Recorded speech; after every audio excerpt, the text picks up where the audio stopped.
Hello foodies, welcome back to my channel Sri skills. So ఈరోజు recipe వచ్చేసి మంచి టేస్టీగా ఉండే సమోసా అండి. అండ్ దీంట్లో మనం ఆలు కానీ ఫ్లోర్స్ కానీ ఏమీ యూజ్ చేయం. అరకప్పు రవ్వ, అరకప్పు అటుకులు ఉంటే చాలు 10 సమోసాలు 10 నిమిషాల్లో తయారు చేసుకోవచ్చు. సో ఇప్పుడు ఇంత ఈజీ అండ్ పర్ఫెక్ట్ సమోసాస్ని ఎలా ప్రిపేర్ చేసుకోవాలో చూపిస్తాను, చూడండి.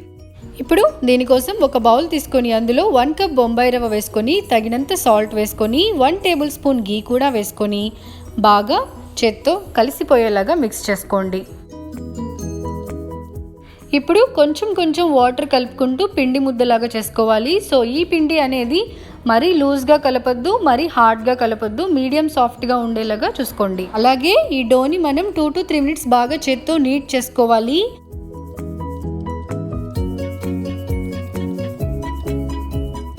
ఇప్పుడు ఈ బొంబాయి రవ్వని ఒక 10 మినిట్స్ మనం మస్లిన్ క్లాత్, ఏదైనా కాటన్ క్లాత్తో ఇలాగా కవర్ చేసి పక్కనే ఉంచుకోవాలి. ఇలా ఉంచుకోవడం వల్ల 10 మినిట్స్లో ఈ బొంబాయి రవ్వ వాటర్ అంతా పీల్చుకొని బాగా సాఫ్ట్గా అవుతుంది. ఇప్పుడు ఈ సమోసాకి స్టఫింగ్ ఎలా చేయాలో చూద్దాం. సో ముందుగా వైట్గా ఉండే ఒక బౌల్ తీసుకొని 1 కప్ అటుకులు వేసుకొని, తర్వాత సన్నగా తరిగిన 1 మీడియం ఆనియన్, తర్వాత సన్నగా తరిగిన 5-6 పచ్చిమిర్చి ముక్కలు, 1 టేబుల్ స్పూన్ సన్నగా తరిగిన కొత్తిమీర, ఈ స్టఫింగ్కి సరిపడినంత సాల్ట్, 1 టీ స్పూన్ కారం, 1 teaspoon chaat masala, 1 teaspoon జీలకర్ర పొడి, 1 టేబుల్ స్పూన్ లెమన్ జ్యూస్ కూడా వేసుకొని బాగా స్పూన్తో మిక్స్ చేసుకోండి. అంతే, స్టఫింగ్ రెడీ అయిపోయింది. సో దీన్ని పక్కనే ఉంచుకుందాం. ఇప్పుడు మనం సమోసా షీట్స్ని ఎలా ప్రిపేర్ చేసుకోవాలో చూద్దాం. ఈ పిండిని డస్ట్ చేసుకోవడానికి కొద్దిగా గోధుమ పిండి కానీ మైదా పిండి కానీ తీసుకోండి. ఇప్పుడు ఈ పిండి ముద్దని బాగా చేత్తో 2 నుంచి 3 నిమిషాలు చేత్తో బాగా ఒత్తుకోవాలి. ఇప్పుడు ఈ డో నుంచి స్మాల్ పోర్షన్ తీసుకొని దాన్ని మనం మైదాతో కానీ గోధుమ పిండితో కానీ డస్ట్ చేసుకొని సన్నని చపాతీలాగా రోలింగ్ పిన్తో రోల్ చేసుకోవాలి.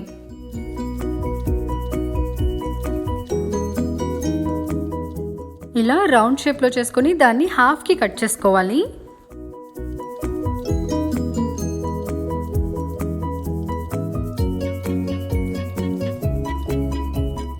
ఇప్పుడు ఇలా డివైడ్ చేసుకున్న పార్ట్ని మనం సమోసా షేప్లో చేసుకోవాలి. సో దానికోసం ఎడ్జెస్ని సీల్ చేయడానికి వాటర్ని అప్లై చేసి ఈ షేప్లో ఇలా టర్న్ చేసుకోవాలి. సీల్ చేసుకున్న సమోసా షీట్ అనేది ఇలా కోన్ షేప్లోకి వస్తుంది. ఇప్పుడు ఈ సమోసా పాకెట్లోకి మనం స్టఫ్ని స్పూన్తో యాడ్ చేసుకోవచ్చు. ఇప్పుడు ఈ సమోసా పాకెట్లోకి మనం పక్కనే ఆల్రెడీ ప్రిపేర్ చేసి పెట్టుకున్న సమోసా స్టఫింగ్ ఉంది కదా, ఆ స్టఫింగ్ని సరిపడినంత స్టఫ్ని పెట్టుకొని పైన ఉన్న ఎడ్జెస్ని వాటర్తో సీల్ చేసుకోవాలి. సో సీల్ చేసుకోవడం పర్ఫెక్ట్గా చేసుకోండి, అదర్వైజ్ సమోసాని ఫ్రై చేసుకునేటప్పుడు బర్స్ట్ అవుతుంది. So make sure seal the samosas perfectly. Okay, అలాగే సమోసాస్లో మనం ఫిల్లింగ్ అనేది మరీ టైట్గా చేసుకోకండి, ఎందుకంటే ఆయిల్లో బర్స్ట్ అయ్యే ఛాన్స్ ఉంది. సో అందుకే కొంచెం స్పేస్ ఉంచి కొంచెం లూజ్గానే స్టఫింగ్ అనేది ఫిల్ చేసుకోండి. అప్పుడే మనం సమోసాని ఫ్రై చేస్తున్నప్పుడు లోపల స్టఫింగ్ అనేది కుక్ అవుతున్నప్పుడు కొంచెం లూజ్గా ఉంటేనే ఆ స్టఫింగ్ అనేది కుక్ అయ్యి ఎక్స్పాండ్ అవుతుంది, స్పేస్ అనేది సరిపోతుంది. సో అందుకే మనం స్టఫ్ని మరీ టైట్గా కూర్చొద్దు. సో లూజ్గా ఉంటేనే ఆ స్పేస్ సరిపోతుంది, టైట్గా ఉంటే ఆయిల్లో బర్స్ట్ అవుతుంది.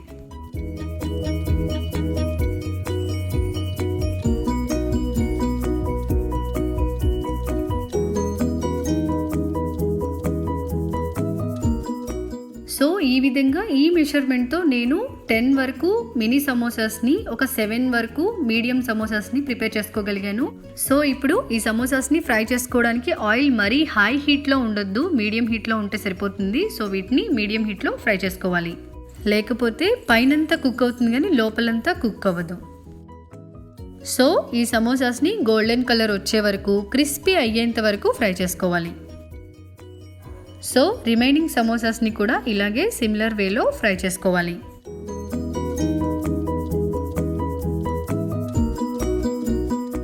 So I will show the samosa inside ఎలా ఉందో చూపిస్తాను. సో ఒకసారి చూడండి ఎంత క్రిస్పీగా, ఎంత పర్ఫెక్ట్గా కుక్ అయ్యాయో చూసారా. సో తప్పకుండా ట్రై చేయండి, డెఫినెట్గా మీకు నచ్చుతుంది. మీకు నచ్చితే లైక్ చేయండి. సో అదన్నమాట. Hope you like and share this video with your friends and family. Thank you for watching this video. Don't forget to subscribe. మరో కొత్త రెసిపీతో మరో కొత్త వీడియోలో కలుద్దాం. Until then, bye foodies.